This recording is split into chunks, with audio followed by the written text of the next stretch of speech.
The story unfolds where the protagonist was confused and asked her friend if they had any more lithographs. Her friend was shocked and replied, "Such a valuable thing."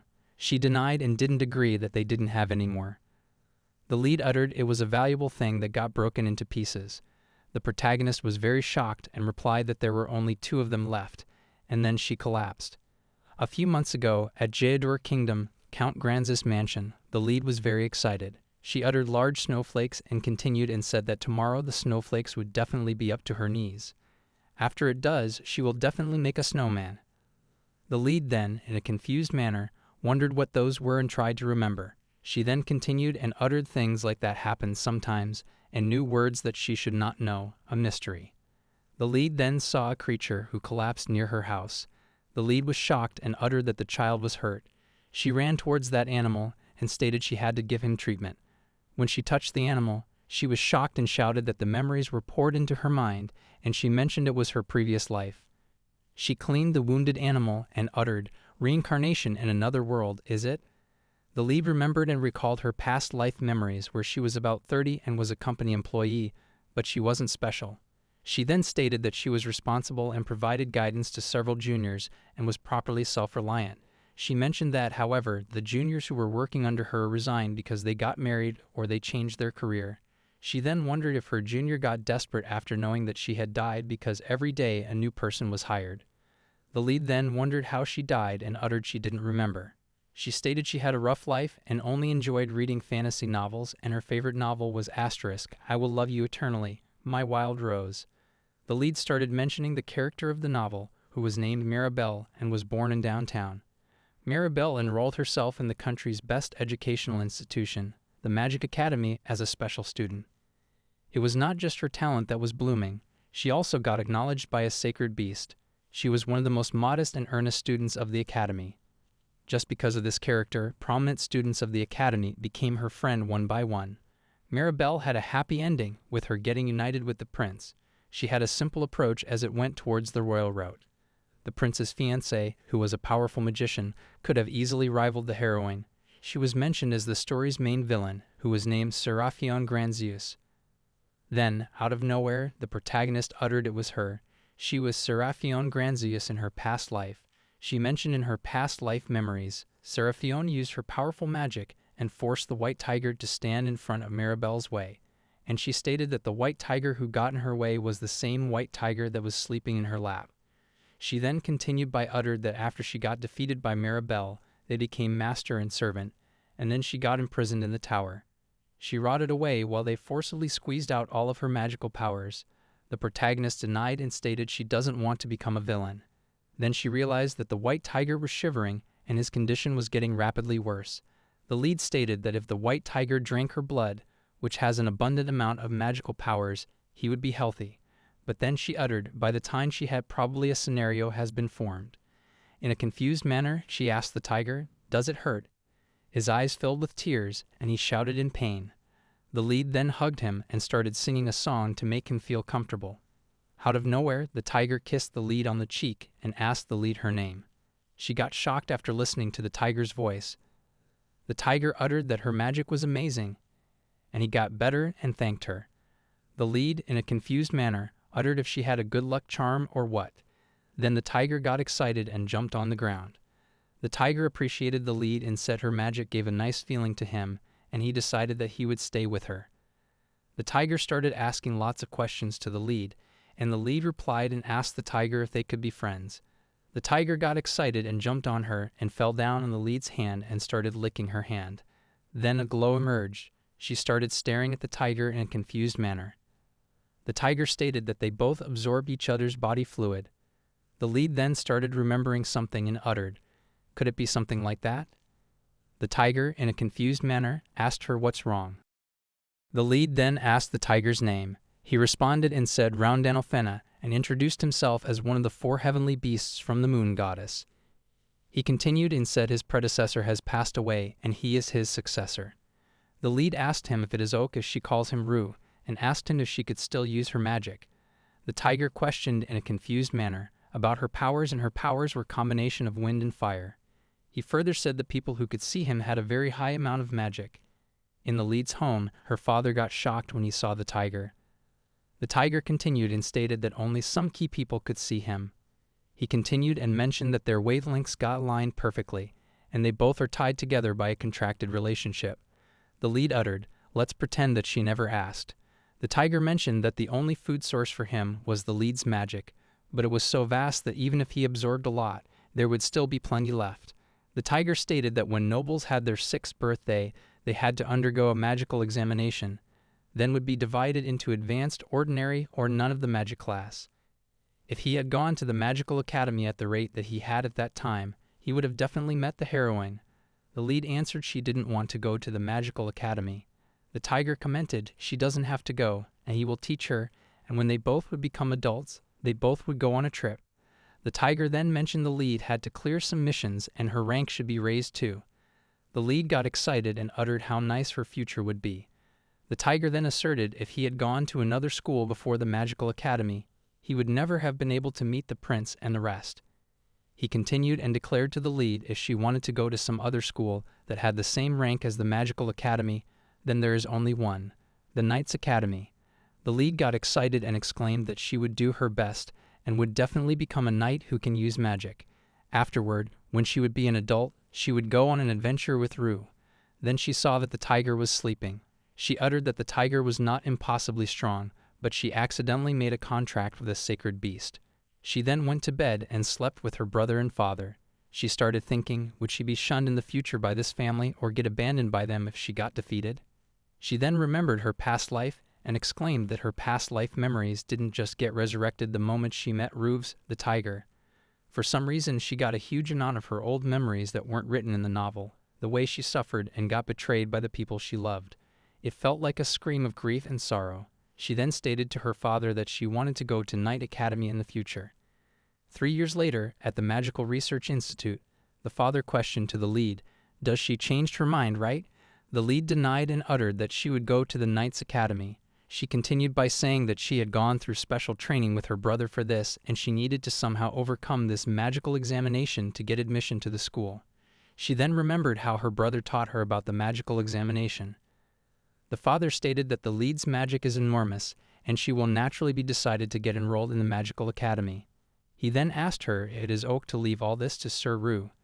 The tiger replied it would be fine. He will take care of all the things. Then something unusual happened with the lead. She collapsed. Something just passed her. Then she mentioned that she saw an illusion that she had never seen before. Even though she had expectations, the tiger said that he broke the lithograph because the lead cast the magic in front of humans. The father uttered it's impossible to repair, no matter how they look. The lead asked about the price and vocalized there were 2 of them that were broken into smithereens. Then she questioned her father about what she should do about the lithographs. Then suddenly she charged with power and again collapsed, and the rumor spread around the whole academy that the lead's power had passed over the boundary of human knowledge. The protagonist then got the no magic certificate. The lead got relaxed that she didn't obtain any negative marking. The father then told her about the second prince who was getting engaged to a young lady who lived in a Marcus house. Then the lead further explained that in the novel, she was the second prince's fiancée, and the reason she got chosen as his second wife was because, in the magical examination, she was given a judgment of advanced level magic.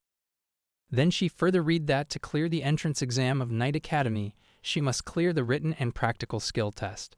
Then she promised herself that after clearing the examination, she would aim to become an adventurer. As the scene unfolds, someone said to the lead that he will love her eternally. After the lead got enrolled in the magical academy, a war took place with the neighboring country.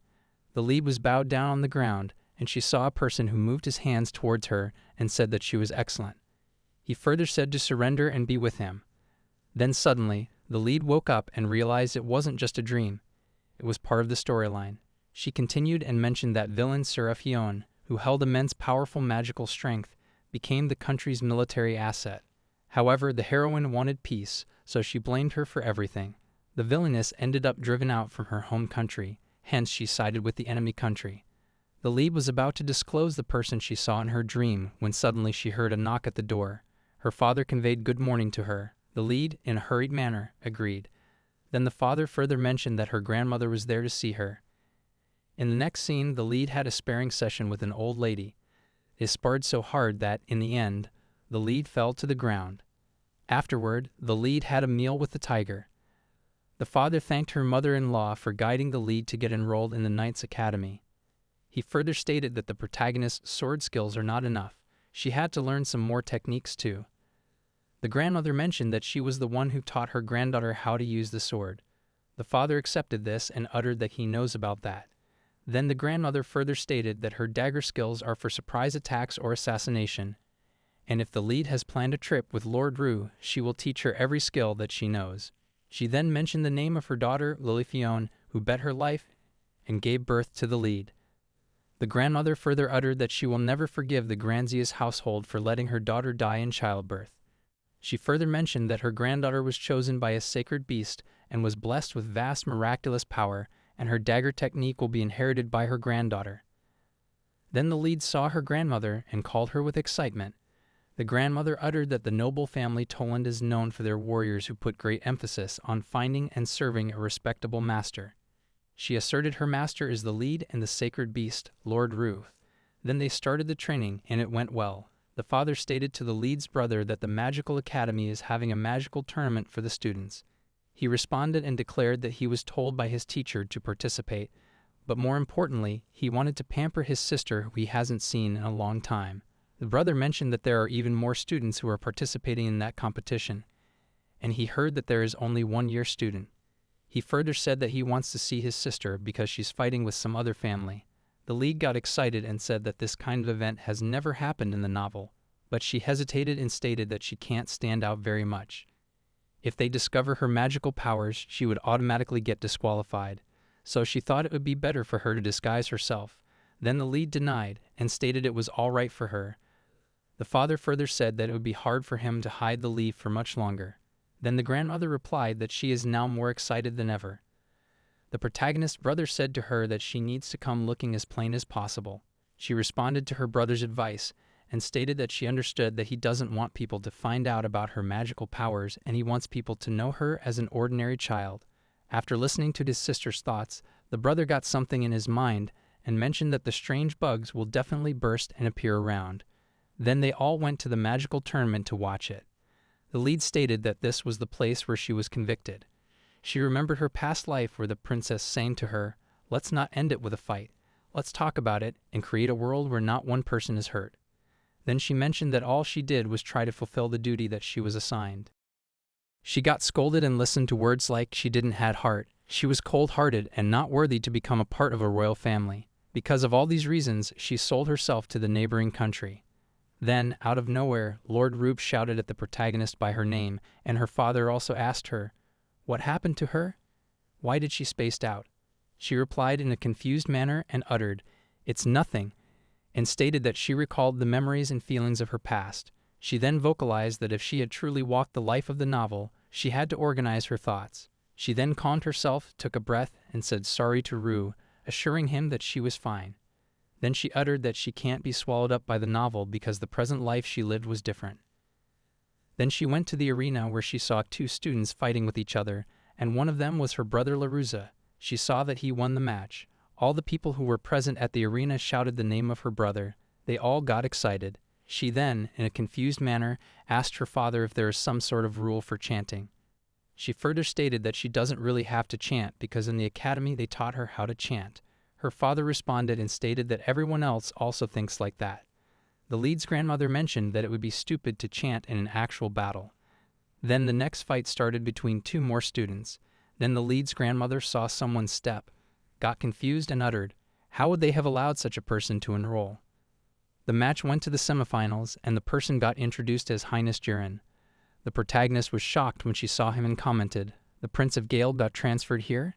She then continued and uttered, "What was the academy thinking, allowing such a person to walk around in the hub for magic?" She started remembering her past and stated that she was discarded by her fiancé. Then the second prince picked her up. There wasn't any romance, love, or fondness between them.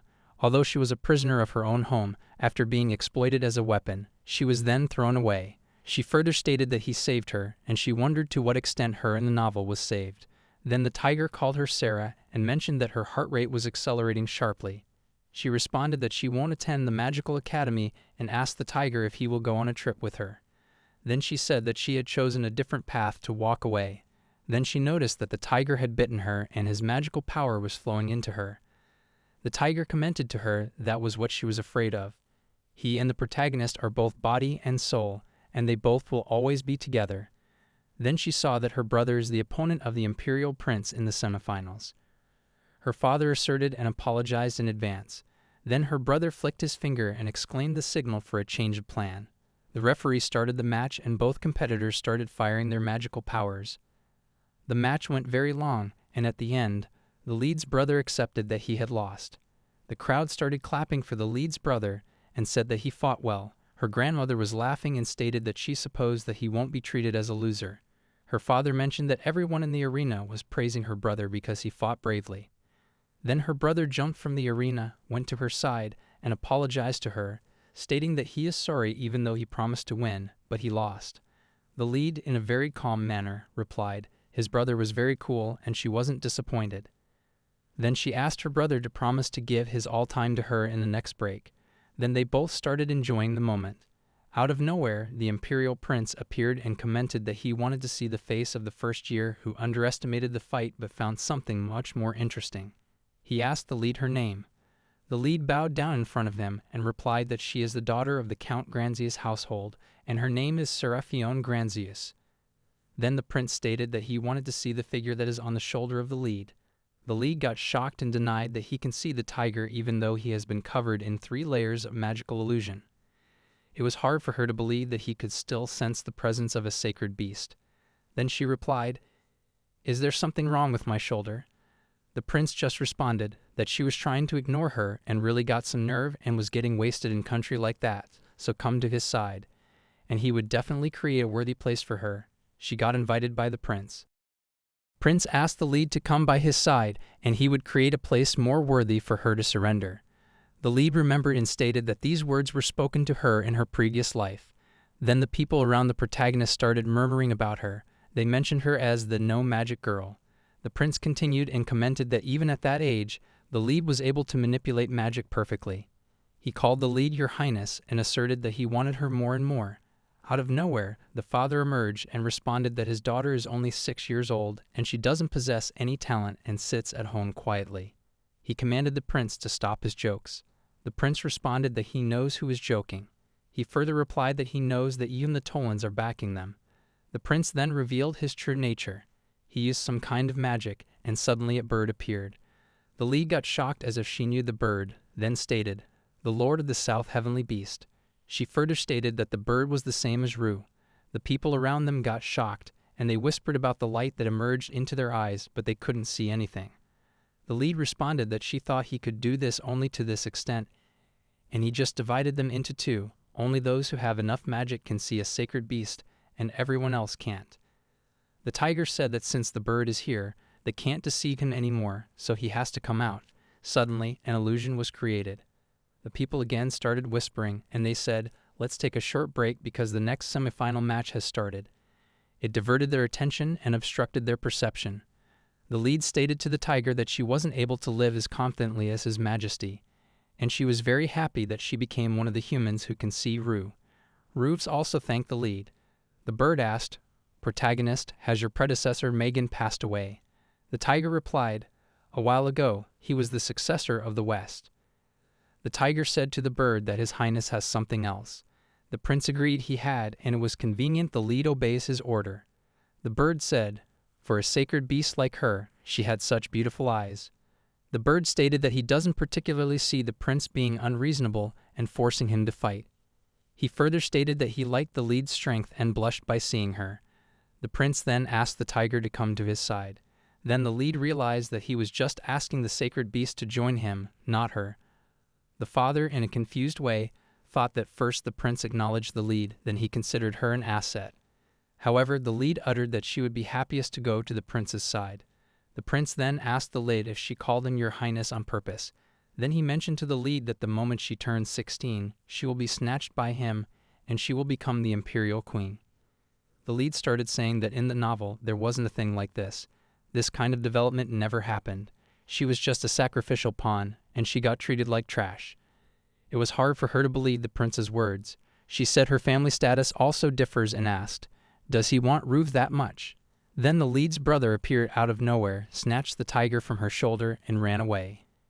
He commented to the lead in a funny way, "Does she want to see the technique?" The protagonist shouted loudly at her brother. Then the lead, in a worried manner, asked her father, "What is happening?" The father said to the prince, "Please don't provoke him." The prince laughed at the situation and commented that the wife he has chosen looks unexpectedly lively.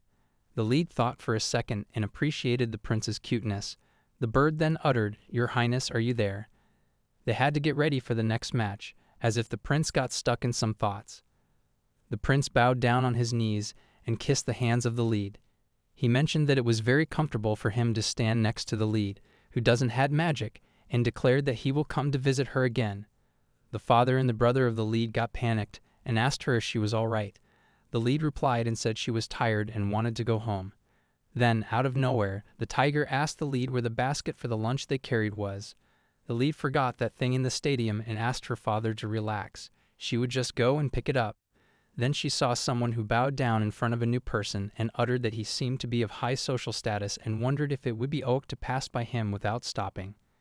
Then the person asked the lead about the thing that she carried on her shoulder, and she got shocked again. "How can this person also see?" The person replied, "A tiger, as he can see one though," and continued by saying that it wasn't just normal spirit, right? She got a thought in her mind that she had to trick him and replied that she's carrying a very important friend on her shoulder, so could he please excuse them? Then she ran away from that place and slammed herself in front of her father. Her father got shocked again and shouted at her, "What happened?" She answered that Rue was found out again and said that she doesn't want to meet any new character. It's enough for her. The lead thought about the person whom she met in the corridor. His name was Zephyr, and he was the crown prince. Then she remembered that in the novel, her fiancé was the second prince, and she didn't remember his name correctly because it wasn't mentioned in the novel. Then she asked her father about the crown prince.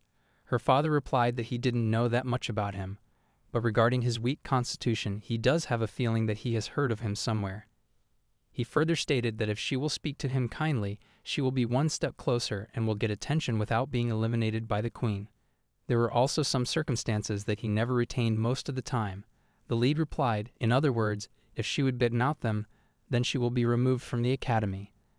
The father continued and mentioned that since that person was able to see the tiger on the lead's shoulder, it means that he possessed a fair amount of magic, and he could also be very intelligent.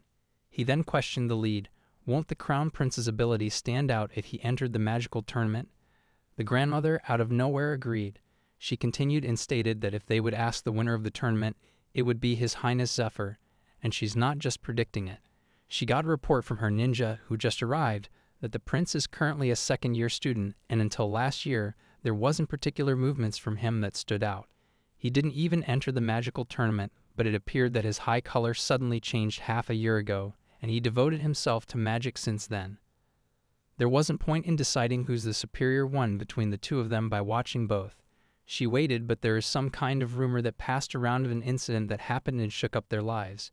The lead then had a chat with the tiger. She continued and mentioned that it is very excellent of the ninja that he found out this much about the royal family's movement in such a short span of time. The tiger mentioned half a year ago the incident where 2 tables were destroyed. He was having a conversation with someone in which the other entity said to the tiger that it wasn't related probably to the prince. The lead then uttered it could be possible that the prince could be just a mock character because he never appeared in the novel, and there could be a possibility that the contents of the novel got changed.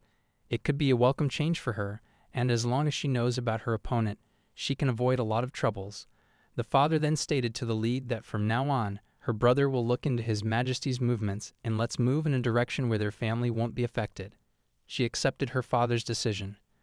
Her father further stated that's enough on how to handle Zephyr. However, the father got a little afraid about the proposal that his daughter got. He thought about it as a kind of black aura. The grandmother said let's just regard all those things as a joke, and the loser is always determined by the one who falls in love first. It could be possible that he has fallen for Rue's magic. The lead responded that if she will be harassed by him, then he won't be able to meet Rue. So the father stated that the opponent belonged to a royal family of an empire. The lead was disturbed by all these things and said just choose a narrative where she won't be able to respond. The father asked the lead will she be okay. She accepted and said since she will be an adventurer, she doesn't have any interest in whatsoever will be in her way. One day, when she is done with her adventure, she'll come back to her father's side. The lead smiled and exclaimed to her father to wait for her. Then they both hugged each other and said, "Love you." As such, it was decided. They both got invited to the prince's house. At the prince's house, a diplomat started having a conversation about the incident that happened in the arena where the prince proposed to the lead. How could it be possible that the prince proposed to a girl like the lead who doesn't have magic? He was in shock. The prince replied to her father and stated that he doesn't need any kind of magic. The lead doesn't have magic. It will be easy for her father to let her go, and it will be a great bond of marriage between both of them. He said all these things to the diplomat, who then went to the lead's home and sat in front of the lead and her father. Then the diplomat asked the protagonist about her reply, and the lead in an angry way denied. The diplomat further said to the lead that he will give her a lot of chocolates, a lot of sweets as a present, so she has to be cheered up. The lead replied she doesn't know anything about her fiancé. Even though she wanted to live a quiet life, all this brought up unnecessary tension. She further acted like a little girl. Then they saw that the lead's father got angry. The father responded to the diplomat's question and replied that the lead is the only keepsake of his beloved wife, and how would it be possible for him to send her to Gale as the prince's wife? He further stated that if he had to receive some kind of punishment, he was ready for it. He will use all his private funds, leave the land, and also retire as the Minister of Finance since he never had any interest. He refused the proposal of the prince and responded that it will not be possible and he won't allow it. Then the diplomat said that she will return and deliver the message to the prince. After some days, the lead got invited again for dinner. Even though the proposal event got stopped, there were lots of invitations still coming, and she stated that she will refuse all those invitations again. She further stated that she is thankful that the prince didn't reveal anything about her and Rue. However, the tiger responded that the prince was serious about getting married to her. The lead responded in an annoyed way that getting married means they have to live together, which she doesn't want to. And she doesn't have any interest since she wanted to go on adventures and didn't want to get married. Then they both saw that the window was open and the bird was sitting there. They both got shocked at how the bird entered their home as there were lots of shields and traps in place. The bird responded to them and replied, "Did they really think those things would work against a holy beast like him?" Then he started eating the snacks that were put on the table. The lead asked the bird why he came there and what he wanted. The tiger screamed at the bird to not eat the food. The bird stated that the prince requested him to go on behalf of him as he was busy and wasn't allowed to go to the lead's home. The bird, in a confused manner, asked the lead how it could be possible for her to refuse a royal marriage proposal like this. Then the bird stated that since he saw that the lead's health is good, he had to leave. He responded that he will come again and commented that the ice cream he ate was good. The tiger shouted at the bird and mentioned that if he ever came back, he will chase him. Then the lead asked the tiger if a holy beast like them can change their physique. The tiger agreed, and furthermore, he responded that it was very insufficient to be big and bulky, and in a joking manner, uttered that if they are small, then everyone will give them cake. The protagonist was having a good life with her family and Ruth. She mentioned that Ice the bird comes over every weekend, and the days were going good until one day when Ice came with an invitation and stated to the lead that the prince wanted a private meeting with the lead. The lead mentioned that the prince's idea will be refused again like it used to. The bird uttered that the invitation he is carrying would be the last because the prince will soon be returning to Gale. The protagonist waited for the prince. In the middle of the night, the prince came and greeted her as Your Highness. The bird continued and responded that the prince will be returning home after his study, and once he returns to Gale, it would be difficult to contact him freely like this. The lead uttered that although it was the last time, she had given him a chance to meet. But as expected, since His Highness was the benefactor of her previous life, she would be soft towards him. The prince asked the lead if she had decided on becoming his wife. The lead replied and said, how could he say that when he knows she was still a child? She continued and stated that she knows that the prince has already possessed Ice but Roots as well, and her goal is not Roots. The prince stated if he would have Roots and Ice, he would have the 4 beasts with him. He didn't think of watching them over and over again. He further said he didn't consider the lead as a child. The lead stated that she would also not believe in the future that the prince wanted her to become the emperor. The prince continued and returned that there is only one person who can be considered as equal as him, and that person is the protagonist. The lead further explained that it's not like that she had honestly faith in the prince. It was because she knew that he knows how to show the weakness of others. The prince responded to this as it was meaningless to hear an opinion that was based on a lie, and he wanted to hear the lead's real thoughts.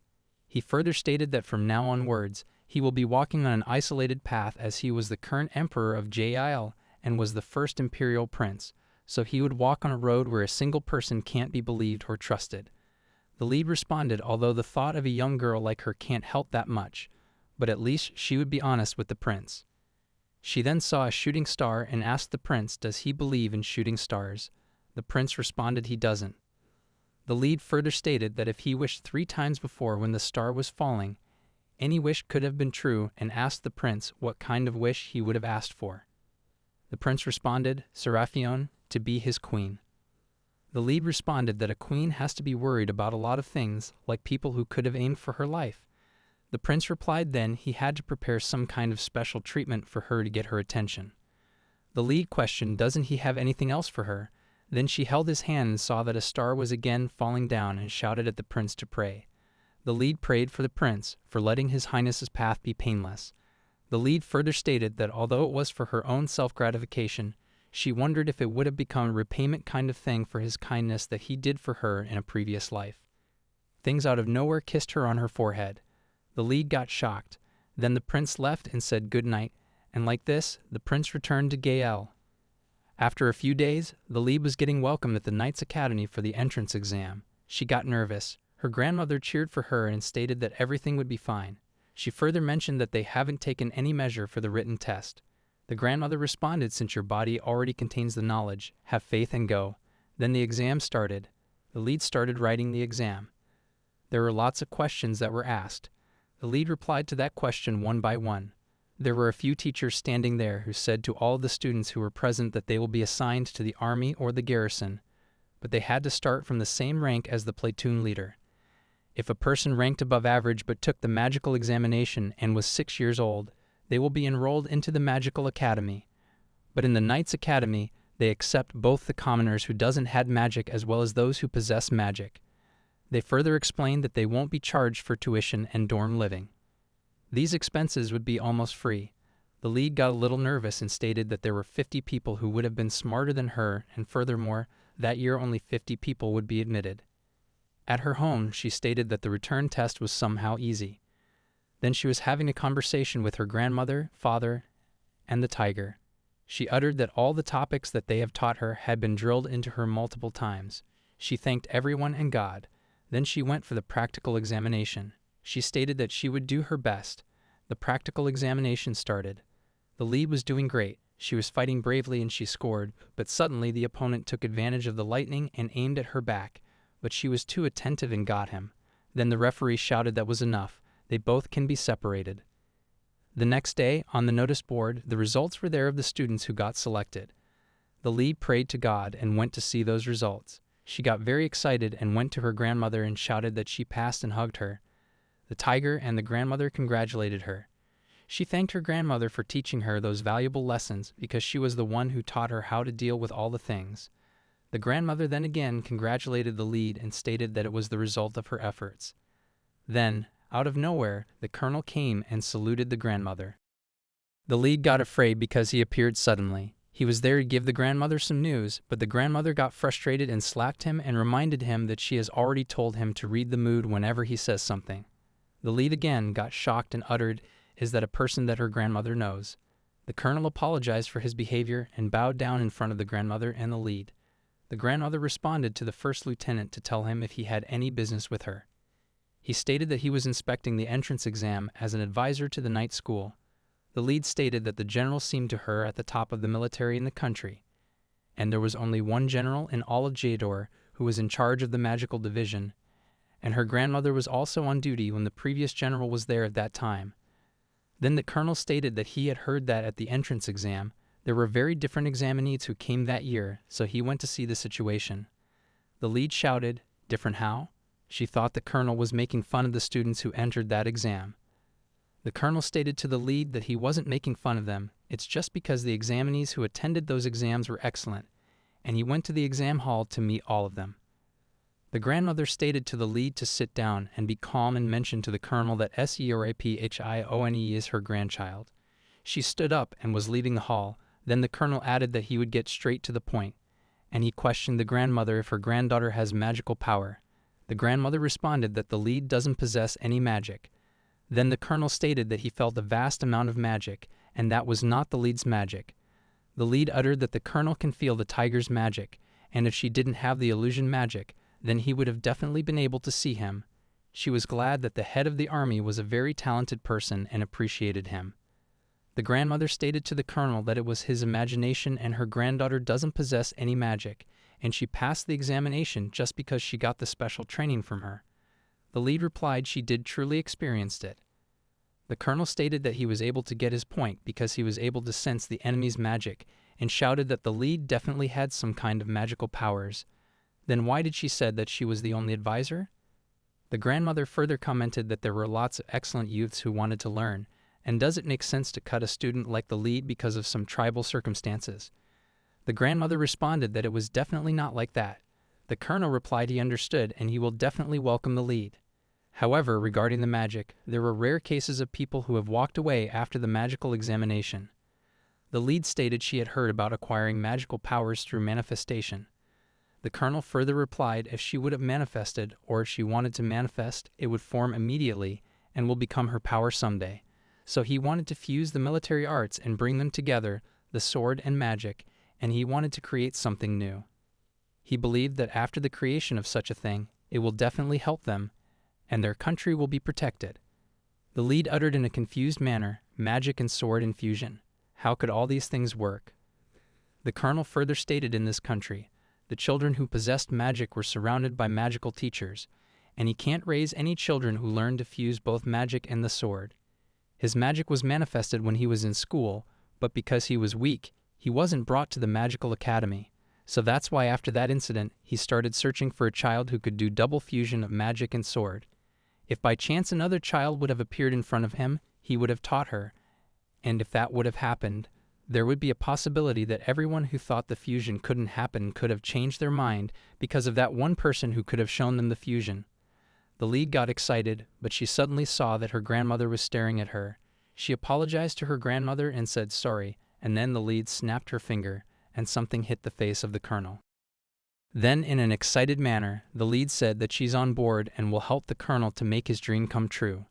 She apologized to her grandmother and stated that the idea of fusion seemed a little bit interesting to her. The colonel got shocked after he got hit with some kind of magic that the lead snapped at him.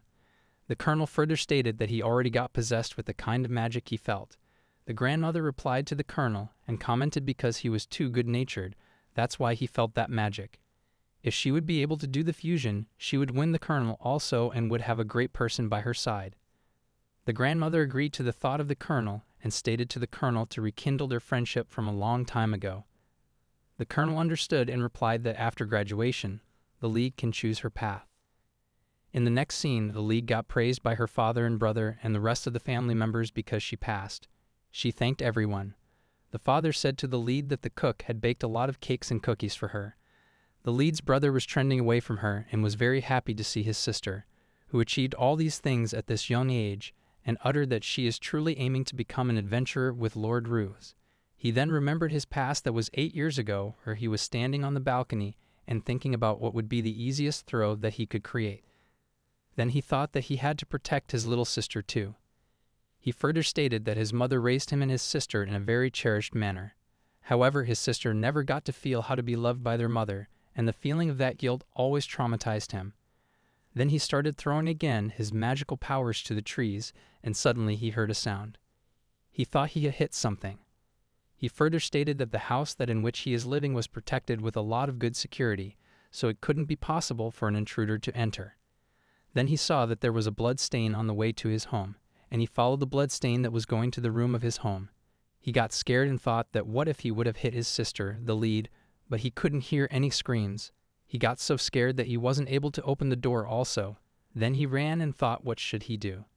He went to his father, and suddenly the door got opened, and the lead entered the hall where the father and brother were talking.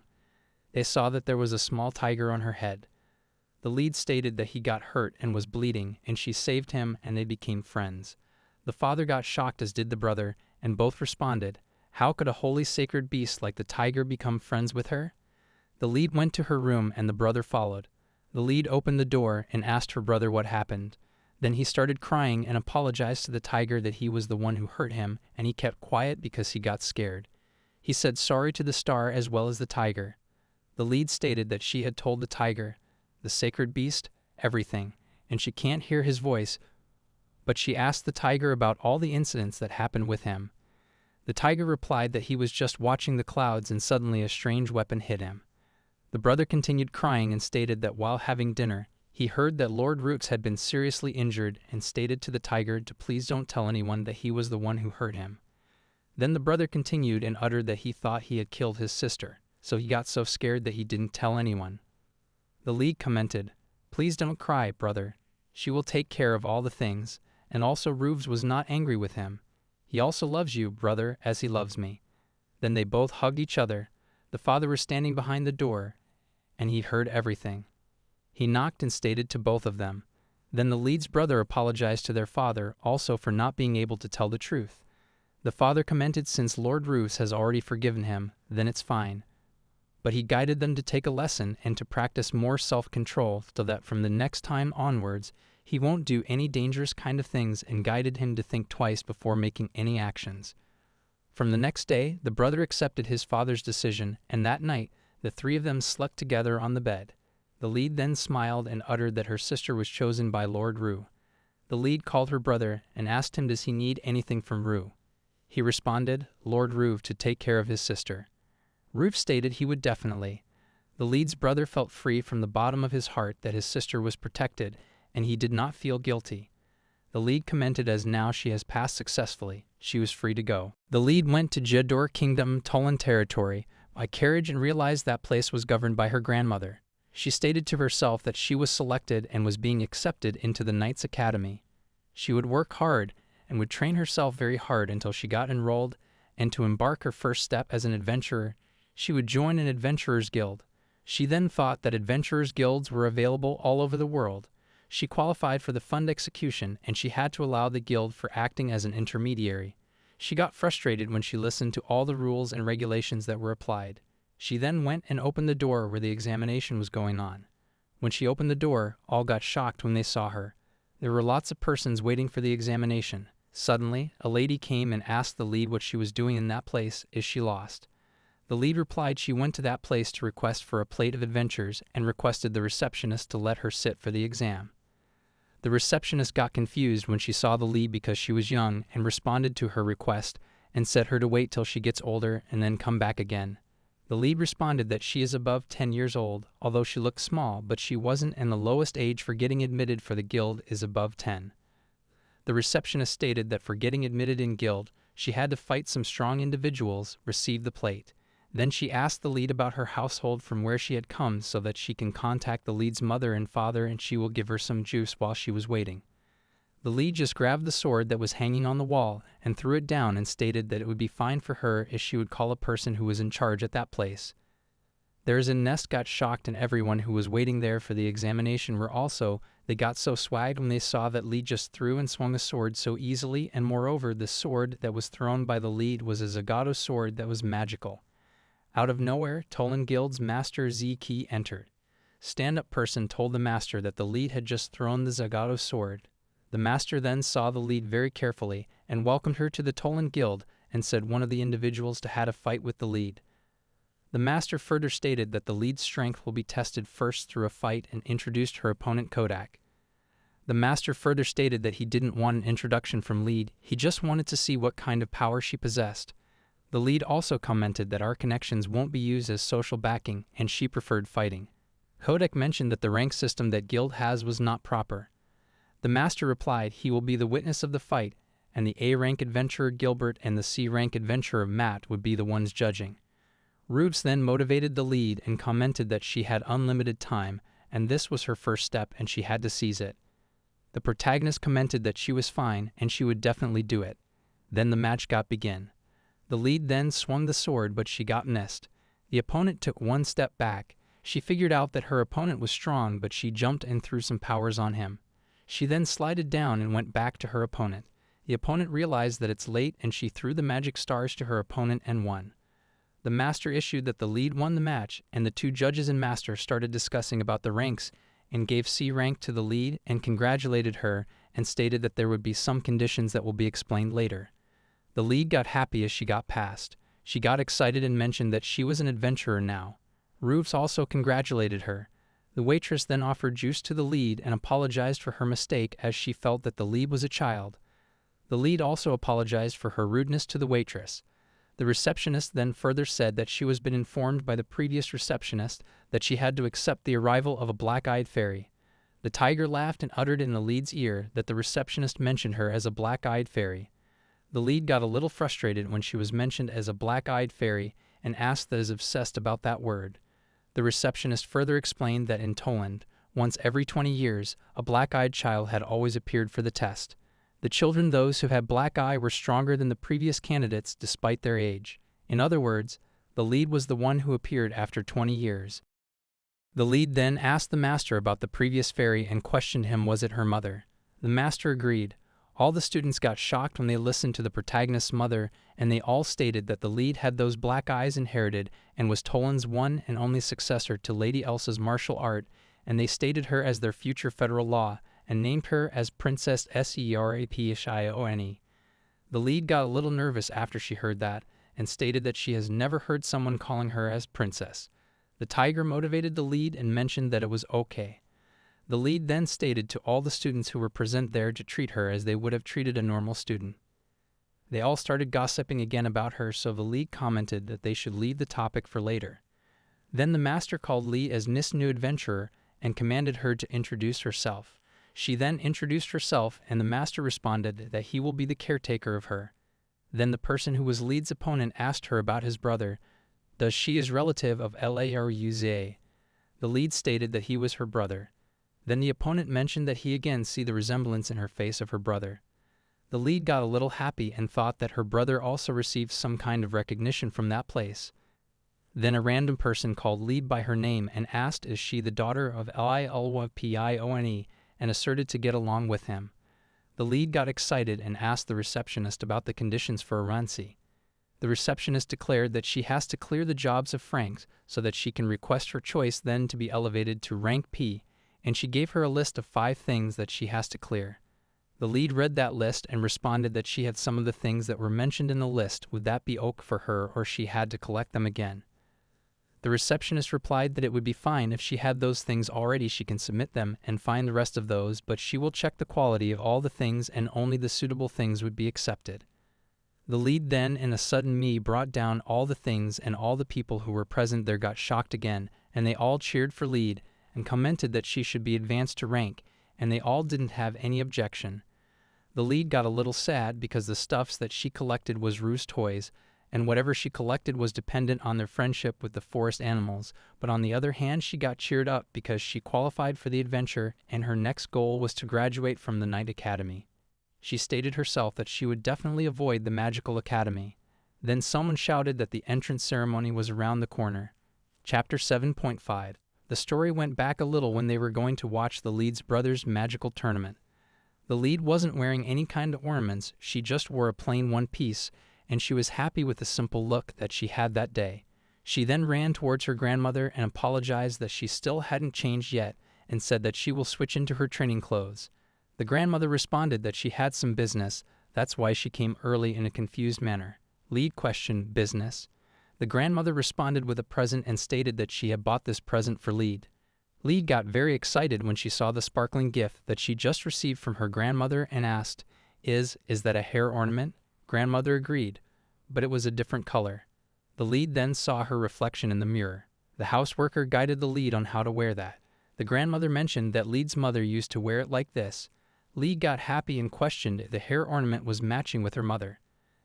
Then the grandmother commented that there was a part on that hair ornament, and if she would have twisted the needle, a poison would have come out.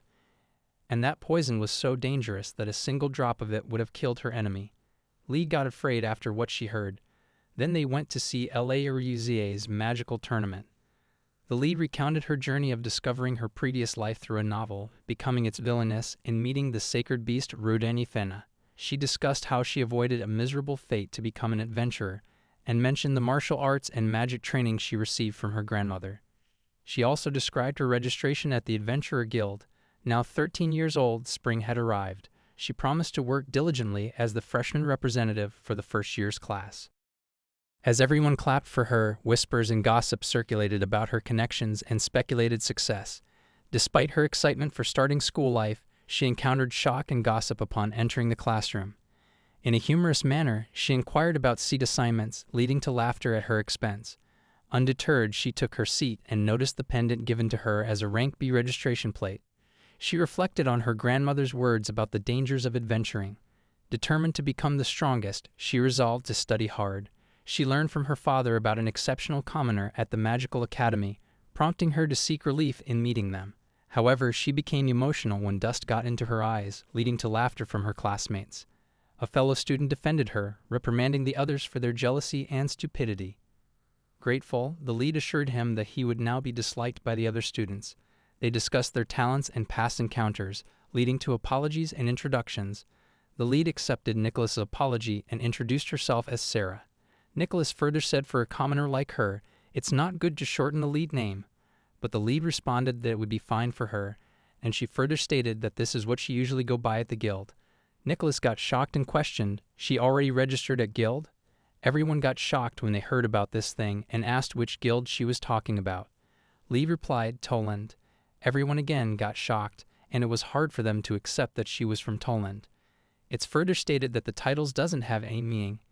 It's a meritocracy, and one day he would also go there. But he had to work hard first. Then they both stated that it was the nice meeting, and the class got started. The lead got excited as it was her first class. She thought about this last teachers who didn't introduce themselves at the entrance ceremony arrived, and everyone got shocked, especially the lead because he was then another Kodak, the fieldwork lecturer whom she fought. Then Kodak introduced himself as their teacher, and stated that until then he has worked as a fieldwork lecturer, but that year he has been left in charge of the class. He further stated that he was arranged A at the Toland Guild and asked the students, do they have any question? Everyone whispered about him. The other name was Red Demon. The class got ended after the big lecture. Everyone was moving away. The teacher stated to Lead and Alma to stay behind and then ordered both of them to have an arm wrestle. They both started the wrestling. The match got started. Lead captured the victory. ALMAO got shocked and asked the lead, does she want to wrestle again? The teacher mentioned to Alma that the lead wasn't arrogant. She just was strong. Her eyes got filled up with tears as the teacher said anyone can become the best there, and nobody other than themselves knew that there were women. And among the new students who got admitted into that year, these two were the only women, and they should work together for the next 4 years. The lead said it was nice meeting to Alma, and on their free days she wanted to go out with her whenever she wanted. Alma closed the door and went outside. She thought about the lead that she was a noble, and she came from a strong house, and she was desperate to prove herself. So she intended herself to advanced school elite course, and it doesn't matter how she looked and being treated as a top student. Alma thought Lead got admitted into the school just because she had a good connection at the classroom. The teacher was having a conversation with Blade that he wanted to resolve the misunderstanding before the things went out of hand. He further stated that there were only a few girls, so he doesn't want any kind of disturbance. The lead got amazed by looking at him. The lead apologized to him because her grandmother forced him to become her teacher. The teacher stated not to worry as he also wanted to try a new job, and it doesn't mean that he joined as a teacher just because the lead's grandmother requested, and as he also managed to raise his rank. Lead unpacked the things and a third that the room that she got is her castle and called the tiger to have some lunch. The lead opened her lunchbox, then they both had it. Then she heard a knock on her door. When she opened the door, there were 2 girls standing in front of her who was very excited to see the lead and commented that it was nice meeting her. They further stated that they lived on their floor and they were happy that 2 girls came that year. They further stated that there were only 4 girls there, so they wanted to work together and asked Lead to join their forces. They entered the Lead's home and saw that Lead was having lunch, and when they saw that there was a cake, they got excited and wanted to eat, but they stated that before eating, they wanted to have an arm wrestling match with the Lead, but as usual, the Lead defeated them. They all apologized to Lead as they thought that she wasn't that much strong, and then they introduced themselves one by one. The first girl introduced herself as Erika from 4th year. The second girl, the same grade, introduced herself as Sarah and further stated that they both were very glad because they were the only girls who were present there and they were very happy to see the lead. Then the lead also introduced herself and they can call her as Sarah. They further stated to lead that she might be a noble, but while she was in the Knights Academy she will be called as senpai. Then they ate the cake and appreciated to lead that not only the cake was good, but her room also had a good vibe. They spread that the lead's room interior was also interesting and never thought of sitting on the floor that makes them feel so spacious. Lead felt that she was missing something but they stated that she wasn't and it wasn't strange, but they further mentioned that she can't let her guard down as it will give the men a lot of opportunity to harass her. The lead replied that the guys were worried too much about her and further stated that it was comfortable to not to wear the dress when they were not on duty and thought that they both will also look cool in girls' dresses and asked them did they wanted to try something. She had some pajamas. They hesitated as their sizes won't be there, but lead commented that she had the sizes that they also can wear fast. Then they all wore the dresses and felt that it was so soft and made them feel so good. She then stated themselves about the words that the grandmother had spoken to her that the balance should be important, but they replied that she also need to do the fun things while working hard, and if she will work with a narrow mindset she won't grow. They further mentioned to lead that she was pretty talented and she was loved by everyone and she had that freedom to say those kinds of things, but they doesn't help and being a girl in a Knights Academy was very difficult. The lead got carried away by their conversation and thought that she had a lot of things that everyone doesn't and it was her fault and she apologized. The lead further stated that she received a special kind of training from her grandmother since she was 6 and wanted to train with both of them and stated them that they can also become stronger, much more stronger by the training and further stated that they want to do the sweet things with them. They want to get dressed up with them and they were extremely powerful women. Alma got angry and commented to lead that for how much long she would be talking about her grandmother and she noticed and realized that lead was from the Granzia's house. They got shocked when they realized that her grandmother was Elsa Toland and started asking about her to the lead. She further stated that her grandfather who doesn't want a single battle during the wartime mentioned that her unit's training was the toughest he had ever experienced got shocked when they listened to what Lead said and they further stated that they really had to work hard and asked Lead about the work that she had done about the training does she really had put that much work. Lead replied in a calm manner and agreed she had worked until she got screwed up so let's do their best together and let's resume their girls club meeting with the addition of a chocolate cake that she saved for later. The tiger got angry because he also wanted to eat the chocolate. The pajama party got ended successfully and the lead managed to make some new friends as she stated that she had the first day very rough, but she started at the classroom. The receptionist saw that the lead was resting her head on the bench, so she thought that she was having some kind of difficulty in the Knights Academy. The lead stated that it wasn't like that, she just hadn't slept enough and said that it was fine for her and wanted some kind of work to be brought on business. Told about the activity of that day, there were 2 activities. The first was foraging in a heel or subduing a giant snake in the swamp. The lead replied that she would go for the dangerous snake, and this optimist mentioned that the swamp was pretty far away and it would take 2 days.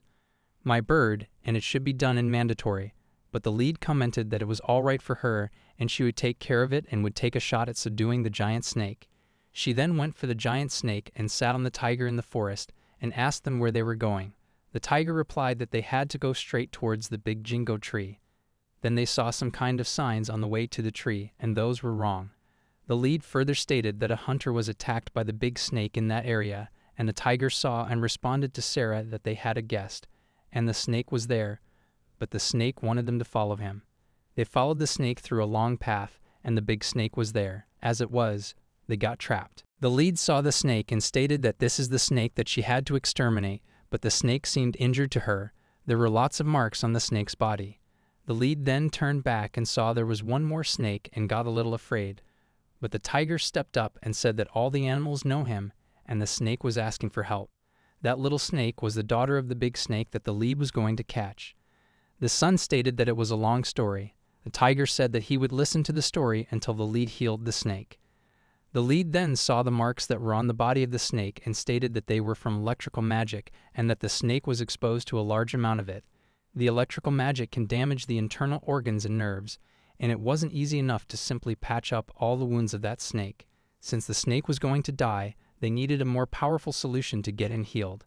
She started her old technique that she used on the tiger when he got hurt. She sang, "Pain, pain, fly away," from the snake, and the snake got healed and shouted that the pain was gone, and it was like he was born again. The lead got shocked as she heard the snake's voice and questioned how she could hear his voice. The snake thanked her, and she got shocked and questioned the snake if he was a sacred beast. The snake explained that when she used her magic, she transferred some of her magic to the snake, and because of that, she understood his voice. The lead then realized and stated that she wouldn't do these kinds of things again. She then asked the snake about the marks on his body. The snake further explained that he had been watching over the land for a long period of time and was living there peacefully. Suddenly, he heard the ducks making a lot of noise. Usually, the ducklings don't make this much noise, so he went to see what was going on. Someone suddenly used some kind of magic on him, shooting some kind of electrical energy at him. He said that there was a giant snake with bull's eyes keep shooting at him. He further stated that it was a group of men who did this to him, who had some kind of magical abilities. He further commented that he had always lived peacefully with the humans who lived nearby. The lead then thought that the people who lived there wouldn't want to get involved in a fight with the guardian spirit like the big snake. She realized that something wrong was going on. She then asked the Papa Snake where the incident happened and questioned him about a report she received. In that report, it was stated that the purple snake attacked a human. The snake commented that he would never attack a human being. However, the pain that he got from the magic made him go on a rampage because the pain was unbearable, and he wasn't in control, so it might be possible that he was involved in something afterward. She then asked the snake if it would be okay for him to live again with the humans. The snake agreed it would be fine for him, as he naturally lives separately and doesn't have any problem living together. Then the lead jumped and stated to the snake to work together, as she was about to work on a new magic to attain something new. Within a span of time and with a bang, she threw that magic ball at the snake. The tiger asked the lead about the magic, asking if it was a type of rejection magic. The lead denied it and uttered that she would call it rebound magic. Since the attacker was aiming for Papa Snake, she made the barrier so that the next time someone attacks him, it will bounce back. She furthermore stated about the incident that happened to the hunter, and from then onwards, there would be a rumor spread about harassing snakes. If someone harasses them, they would be cursed. Then she stated that she had to follow the injured hunter. Before leaving, the lead asked the snake if it would be all right for him if she takes one of his scales. She further explained that a snake's scale was a sign of good luck if they put that thing in their wallet, and she would also charge it with some magic as a sign that she had defeated the snake. The snake didn't hesitate and gave the scale to her. Then he molted the scale in front of the lead. The lead got shocked when she saw the new version of the snake. She couldn't tell if it was an evolution or an explosion. The lead got shocked when she saw the snake's body turned into silver. Then she stated to the snake that he looked different and congratulated the snake because that was his 10,000th mole and was restored by the goddess for having a good life. From that point onwards, he wasn't a longer snake but was a small driver. The snake thanked both of them because, with their help, he achieved the thing that day. If they both were not there, it wouldn't have been possible for him to meet at that point. The snake then stated on behalf of him and his daughter he would follow the lead till he lived. The lead responded that she didn't need all these things. Instead, she advised the snake that the place needed him and his protection. The snake accepted but gave his little child to the lead and said to her to rely on this child in case of some emergency. The child snake shouted the lead's name and introduced herself as Mio. She stated it was nice meeting her and she would do her best. The lead got shocked and figured out that the snake was a girl. She stated to her that her voice was cute. She then completed her food collection and asked the snake about the rest of the fruits that she had to collect. Then the tiger saw some of the footprints and showed them to the lead. The lead figured out that the footprints were of a group of 4 people and were near there. The Papa Dragon got hurt by the lightning magic. She then started spying more around the place and remembered that Papa Dragon's injury was about a week old and stated that the locals would not like to come there. If the attackers came, why did they kill? Then she heard someone's voice who said the snake might probably be dead by then because they couldn't see the snake around, and they started finding traces so that they could find the snake. The tiger informed the lead that the footprints that he smelled gave him the same scent as those people. The lead stated about the uniform that she saw on them, and they recognized it. She further responded about the uniform that they were wearing. It was worn by the imperial capital's national magistrate. Then out of the 4 people, one shouted at a girl, and that girl was Mirabelle. The lead remembered that name. 2 of them were having a conversation about the profits, how the profits would be divided equally after they sold the spoils, but Mirabelle was in her own thoughts. She was thinking that she never wanted or intended to end up as a commoner in the first place. She had already experienced her meeting with the prince anyway, and everything would definitely turn out as expected, so it would be okay for her. They both shouted at her, asking what she was talking about, and if she was aware of the toll and territory. If they discovered her poaching here and there, she could also get killed, and a single person wouldn't ever object. Mirabelle replied that they couldn't kill her. Didn't they know she was the heroine? The lead uttered the name Mirabelle and responded that she was always afraid of her and stated that she was in that novel. She got shocked when she remembered that Mirabelle was the protagonist. The lead then saw the Roo. The tiger stated that something wrong was happening with him. He was getting attracted and dreaded Mirabelle. He stated that he had to go to her. His heart and his body screamed that he wanted to go towards her. He was getting drawn to her more than anything. It was unbearable. The tiger then bowed down in front of the lead. She then remembered the thing that was written in the novel, that the tiger and Mirabelle, the main character, worked together to defeat her. She shouted, asking why the events had diverged so much from the novel. First, she didn't become the prince's fiancé and went to the Knight's Academy instead. She wanted to go to the Magical Academy. She always tried to change her fate. As she was trying hard to change her fate, she still was getting indulged with the novel. She stated that she had a contract with the tiger. The tiger shouted. The girl was leaving, then she stopped the tiger and stated that more than he loves her, she loves him. The tiger was bleeding and in so much pain, and his condition was getting worse. The lead stated that she had to do something quickly so that the tiger could be healed. He was struggling so hard to fight the pain he was having. The tiger didn't want to betray her. The lead didn't want to see the tiger in that much pain, so she canceled their contract. The tiger shouted at her, but the lead responded that it was okay with her and stated to the tiger that he was the toughest and coolest beast among the four, and he would definitely live happily. The lead then thought about the past 10 years, and she remembered that she had told herself that these kinds of things could eventually happen and she would do whatever it took. She then remembered all those things that happened to her and thanked Roofs for being with her. The tiger then harmed himself, started biting the wound that he had. It hurt him so badly that he fell to the ground. The lead cried and shouted, "Do not do that." But the tiger fell to the ground and wasn't responding. The lead stated that she would definitely heal him when they both got back home. She knew that the tiger wouldn't last much longer, so she had to heal the wound he had. The tiger responded that he loved the lead so much. The lead replied that the tiger would always be the coolest and most handsome in the entire world. The tiger responded to the lead and told her to put his blood on her mouth. The lead replied in a confused manner and accepted the blood. When she tasted the blood, she felt some kind of reciprocal connection. The blood contracted and they consummated. She felt just like she did when they first met. The tiger then stated that it was the strongest contract he ever had and said goodbye to the lead. The lead shouted at him to hold on and asked him about the light that emerged when the blood contracted. The lead then flared magic in the sky, and the people who were present got scared. One of them asked the other person what that was. One replied that it was a toll and flare and shouted that the sentry was coming. They all ran, but got caught by the lead's magic and got trapped. The lead then started running towards home. She further stated that she had arrested the 4 people who entered the territory without any kind of permission. They had attempted to capture the small dragon who defended the area. Thanks for watching it, guys. Smash that subscribe button like it's your morning alarm clock.